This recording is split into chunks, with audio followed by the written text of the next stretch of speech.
Welcome to 100 Yards of Football. This is your basketball section.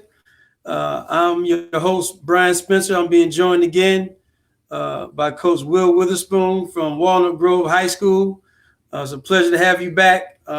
Definite up and coming coach here, and I shouldn't even say up and coming. He's here, coach on the high school scene here in Metro Atlanta.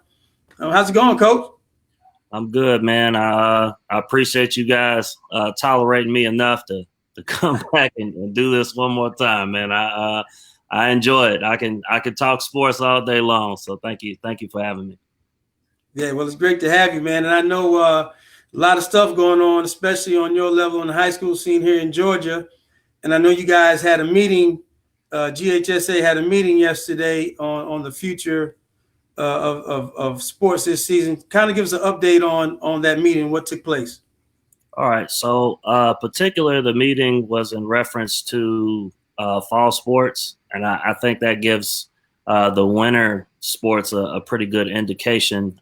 We were all kind of waiting to see what the results were going to be from that meeting, because if fall sports aren't continuing, then it's pretty much you can bet that they would cancel winter sports as well. So what they decided was fall sports are a full go. Cross country, softball, volleyball, they're all starting on time, competitive cheer. And they decided to push football back, the start of football, 2 weeks. So, and I think that the reason that they did that was to give the teams that, excuse me, to give the teams that,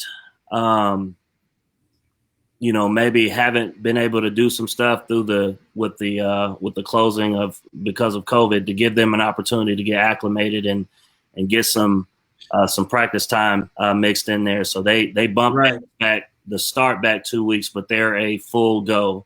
And they've been allowing all the other sports, to get in and get some work. So it made me very optimistic that we're going to have a season, the winter sports, basketball and wrestling and, those type of sports, swim and dive. So excited about that. Right. So real quick, now, what are they saying about fans? Fans coming and everything? How are they working that?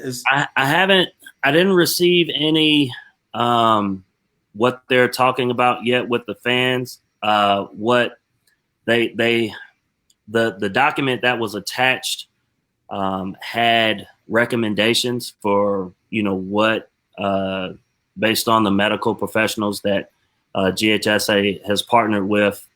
So of course the social distancing, mask wearing. I think I don't think stands are going to be full capacity. I think they're going to have to limit the amount of fans that they can have. But what I'm understanding right now, they are going to have some. Just might not be what it normally is. So that's kind of where we are now. But that's it's really exciting. There've been so many highs and lows this summer. You want specifically your older kids, you want them to have an opportunity to, have their senior years, the 2021 kids. So I'm really excited for them that they get an opportunity to,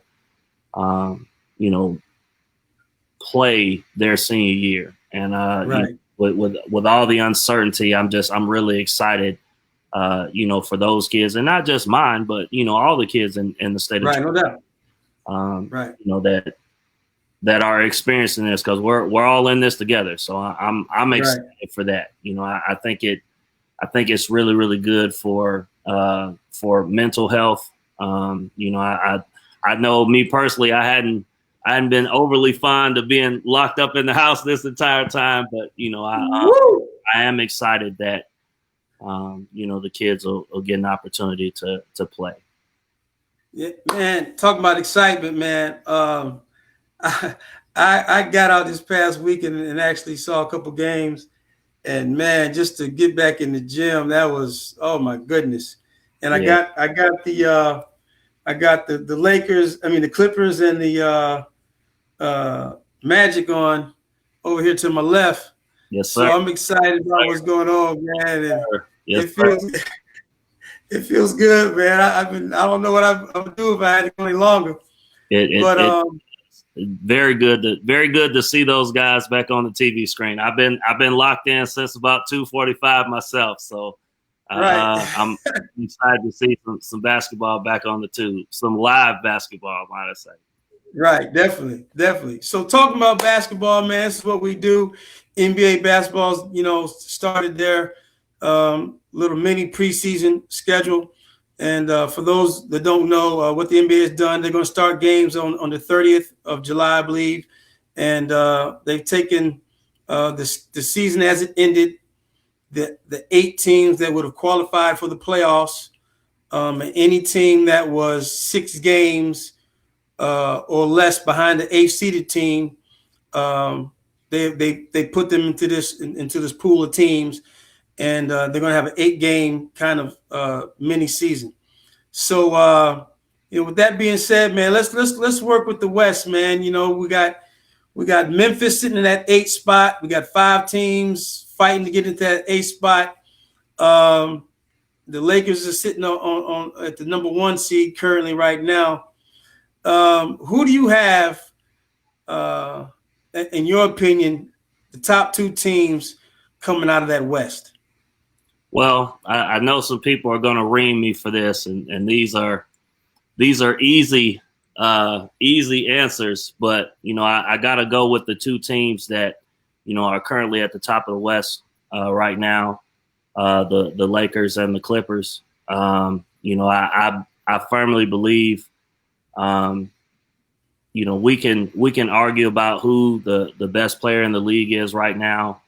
LeBron is 1,000% in that conversation, if not, at the top of that conversation. And I think, with the passing of Kobe Bryant, he was really on a mission this year, and you could just tell he typically would take time off.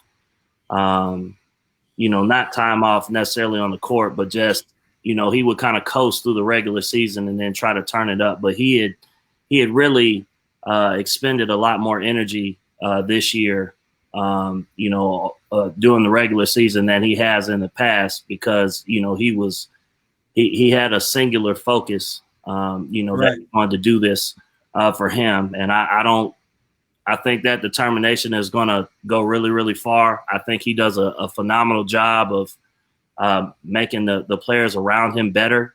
Now, I do believe, not having Rondo, because of the broken hand, I think that will, hurt their depth. But I really like their length. I like the fact that they can play multiple guys. At that big man spot with AD and Dwight and McGee. So I'm really, I'm excited to see, just, how they're able to bring those guys together. And, he has a phenomenal rapport with J.R. Smith, and J.R. has looked really, really good. I know he's had, his share of, what were you doing moments.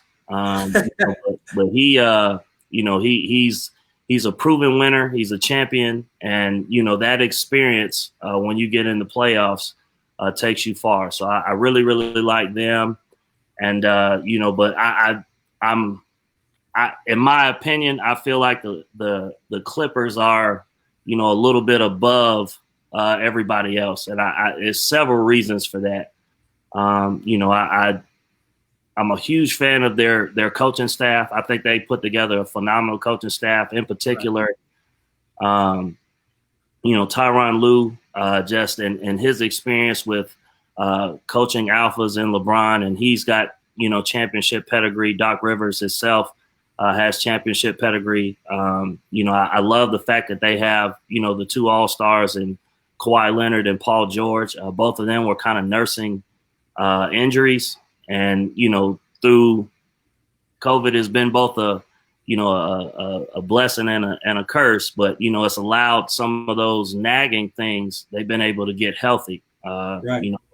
PG with the shoulder, Kawhi with his knees and quads, and hopefully he won't need any load management now. He can just kind of hunker down and go. But I think they're the deepest team in the league, and they just added a couple weeks ago Joakim Noah, who's another guy who is a proven winner, who's going to do whatever he needs to do to to sacrifice and win for the team. Right. When you have those guys, they got, 2 18+ per game scores off the bench, Right. and Lou Will and Montrez, and you got Reggie Jackson, you got Joe Kim, you got they're so deep. Right. I think they're legit, 9, 10 deep, and that when you have that many people who can contribute for you on any given night, I just I give them the nod over anybody. Okay. That's just my personal opinion. So those are my 2 top teams, and they're the top teams right now. And now, who you got winning between those two to represent the West? I like the Clippers. I like the Clippers. I think I think the Lakers are a little bigger, and I think they have the bigger gun, but I think the Clippers have more. I think they have more that they can bring, and they have so many guys defensively that they can put on people that are pests. Patrick Beverly is, he guarded KD at times. No doubt. During the playoffs last year, and in my opinion, I think KD's the best scorer we have right now. And he gave him fits, but he can guard you for spells. PG can guard you for spells. Kawhi can guard you.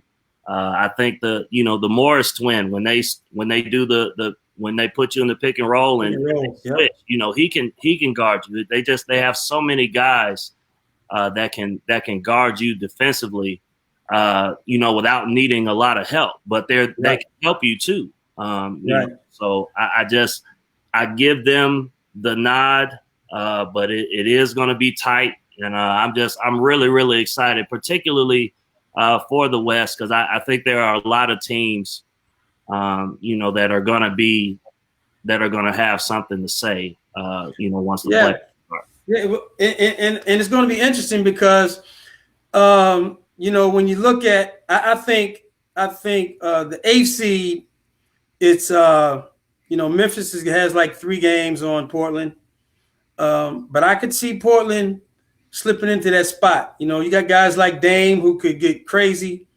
and Melo. They could get on a run and get hot, and there's a lot of factors in this thing because you don't know how people have handled this situation. Absolutely. There's a lot of downtime, and there was a lot of doubt in whether the season was even going to take place at all. So how did the young guys handle that time off? Did they, kind of relax and chill, or, did they stay on their grind, stay healthy, stay sharp? And then again, you got some veterans who might have got complacent too, got the opportunity to spend some time around family, and they might have got a little, comfortable and complacent as well. So, there's a lot of different factors in how people handle this time off. I could see a situation where Portland slips into that 8th slot and give the Lakers a good run that first round. You know what I mean? I don't see them beating them, but you never know, because this is a new thing. Like, the Lakers hadn't really figured out and solved everything. Right. Then losing a guy like Rondo, a veteran like that, who can spell LeBron at that point. I just like Rondo coming off the bench at the point. Man, that's just, how many teams can do that? Not just him, but Avery Bradley too. Losing his perimeter scoring, he was starting to score the ball a little bit more efficiently, and then he was probably their best perimeter defender, and not having him at all means that someone else is going to have to expend that much more energy on the defensive end. So there's a lot of factors that play into it, but there are a lot of really good storylines, and it just feels good to be able to talk about. Oh, no doubt. Live basketball, man. It's really, really exciting. So I was hoping that you was going to say you took the Lakers, because when you look at the West, there's only one game separating the 4th seed and the 7th seed, and there's only 4 games separating the 2nd seed, the Clippers, and the 7th seed. Now the Clippers got to play the Lakers in Denver both, and I think they play them early. They play the Lakers first game, but with an 8-game type season, there's no room for error. No, there's not. And I could see the Clippers possibly slipping to 4th. It's you never know, because you don't know how, you lose this first game to the Lakers, and then who's that's right behind? I think it's Utah right behind them. Then you slip to 3rd place right there, So I'll give you a prime example. So we're watching the Lakers.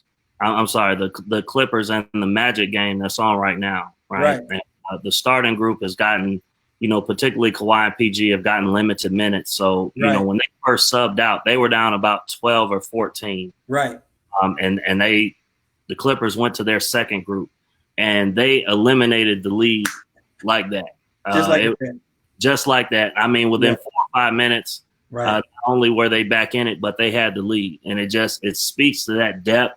So I think that, they understand right before all of this happened, Kawhi kind of had a team only meeting and, emphasized to them the importance of, hey, it's time for us to buckle down and hone in and, and focus on what we're trying to do. So I believe that, through this time, he understands the urgency of, where they need to be. I don't think necessarily home court advantage does anything now, because there aren't going to be any fans. So seating is kind of not irrelevant, but I think as long as you're in, it really doesn't matter. The West is a gauntlet. There are a ton of teams that could win.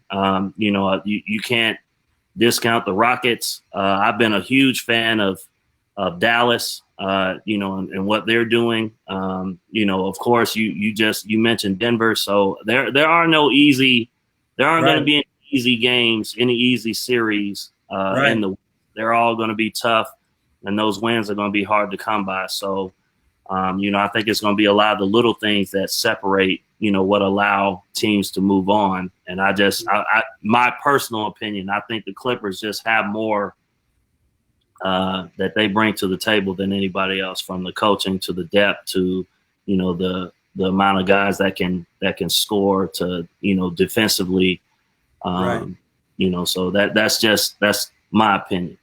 Now I wanted to disagree with you, but I don't think I'm gonna be able to. But I like that. I like the matchup, with the Lakers and the Clippers. I remember the first matchup that they had during the regular season, and I remember just watching. I was like, the defense around the rim that the Lakers had was fun. I mean, it was just, like you mentioned it earlier with McGee and Howard and AD and. They and LeBron, they really defend the basket well. And I think that's one thing with having this layoff that's going to bode well for them, because defense travels. Defense travels. You don't really have to do anything but stay in shape and mentally sharp for your defense to be on. I do like the Clippers in the fact that they just – this season, man, guys like Lou Will and Beverly and even Kawhi and they're seasoned guys, man. And I think that down the stretch, it's going to be interesting to see how the Lakers' interior defense bodes against the savvy and the toughness of the Clippers. So we both got the Lakers and the Clippers, top two teams. We both got the Clippers coming out. So your final thoughts on today's topic? Man, I am overjoyed that we're able to talk some live basketball, some live sports. Going to be tuned in heavily to I'm taking notes and just seeing how everybody looks, seeing if anyone looks off or out of shape or any key injuries that might show up. But I'm interested to see what everybody looks like, and just overjoyed to be able to get ready for the playoffs, and I'm going to be tuned in as many games as I can watch. I'm there. So. Well, appreciate it, Will. Once again, great job, Coach. We're having some technical difficulties on my end. I don't think people can see me, but hopefully they can hear me. And yes, I feel the same way, man. Glad to have the game back. Bring some rescue for my wife in the house so she can get away from me a little bit. But yeah, I definitely think the Lakers and the Clippers will be the top two teams. I give the edge to the Clippers for all the reasons you stated: the coaching staff, the depth, the experience, and I think they're mentally tougher too than the Lakers will be. So listen, if you've liked this video, we would appreciate it if you like the video, share the video, comment on the video, share it. We'll be back with you guys again next week talking about the Eastern Conference and see who we have coming out of the Eastern Conference to face the Los Angeles Clippers. So until next week, remember, life is not important except in the impact it has on other people's lives. So go out and impact somebody's life in a positive way. Until next week, take care.